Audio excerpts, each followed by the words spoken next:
ঘাট-মাউৰা। মানুহৰ মতে মোৰ হেনো সৰুতে মা দেউতা ঢুকাল। মৰম নামৰ শব্দৰ পৰা বঞ্চিত মই ঘাট-মাউৰা। পোৱাজনে নুবুজে, নোপোৱাজনে বুজে মৰম কি।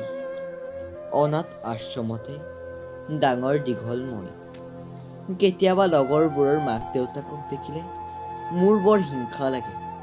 মন যায় মাৰ বুকুত সোমাই দেউতাৰ সাহসত ঘূৰি ফুৰিবলৈ।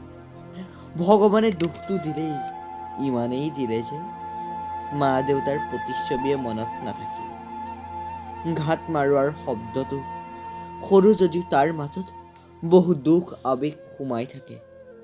ঘাট-মাৰোৱাৰ নাম লৈ মই জীয়াই আছো বহু সাহস গোটাই।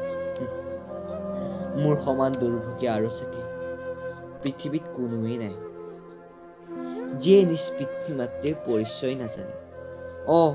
ময়ে সেই দুৰ্ভগীয়া, যিয়ে বহু দুখ সংগ্ৰাম বুকুত সুমুৱাই জীয়াই আছো। কেতিয়াবা মন যায় মোৰ মা দেউতাৰ পৰিচয় জানিবলৈ, কিন্তু এই দুৰ্ভগীয়াক কোনো সহায় নকৰে।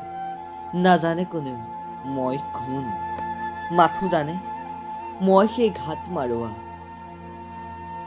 নিজ পিতৃ মাতৃৰ পৰিচয়হীনতা, মই সেই দুৰ্ভগীয়া, পৃথিৱীৰ একমাত্ৰ অকলশৰীয়া। মই সেই অকলশৰে ঘৰা ঘাট-মাৰোৱা।